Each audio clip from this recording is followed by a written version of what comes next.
and this is Mission Alive, and our mission is still before us. Our mission is ongoing in the world around us, and we have to be looking also to the future and preparing for the future. I've told stories of missionaries before.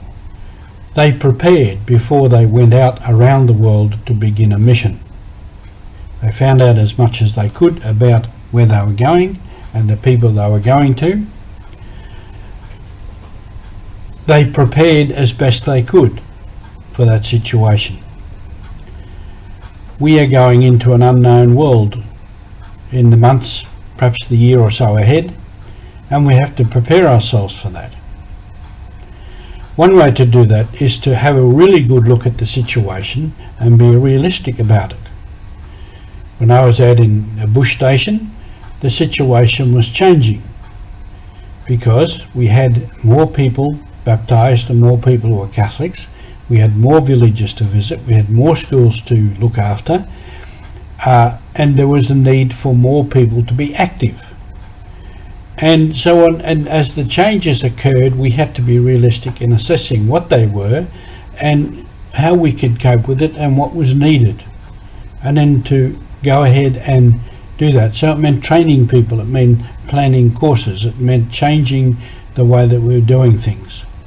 And that's what we're facing today. A new situation that will require change.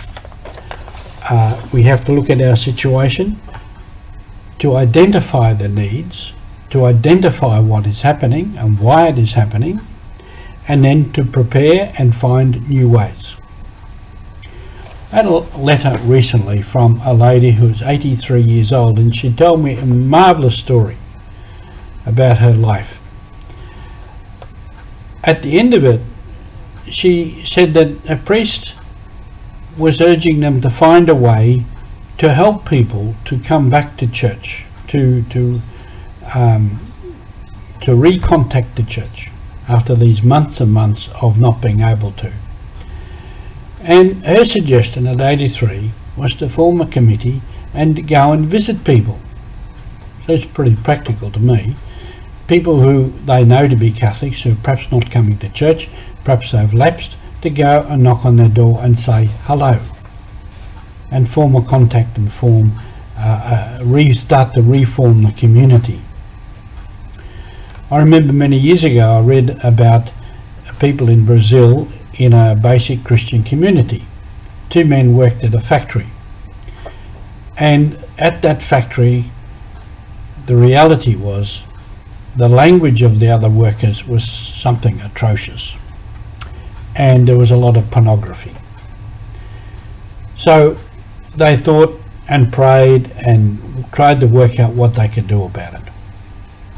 So what they decided, on the weekends they would go and visit the other workers in their homes. And they did this. Must have taken them a long time. And bit by bit the situation changed. The language became better, the pornography disappeared.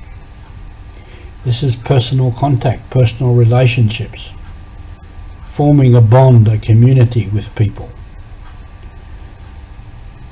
So we have to be looking at ways to do that. Maybe it's a bit hard to do in our modern society, but we have to find ways. I remember there was a priest in Port Moresby.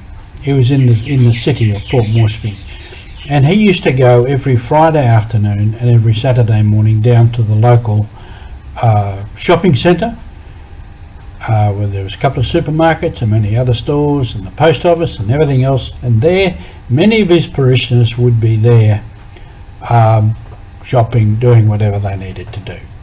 And he said very rarely did he do one full circuit of that shopping centre, because every time he turned around he met another one of his parishioners, he met someone he knew. So he was contacting people where people were in the reality of their lives, that they had to go shopping, they had to do this, they had to do many other things, and he just kept bobbing up there, and he did this all the time. And again, another little story from Port Moresby. I knew a priest there.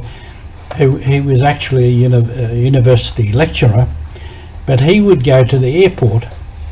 The airport in Port Moresby was somewhat less than it is now, and somewhat less than our experience of international airports.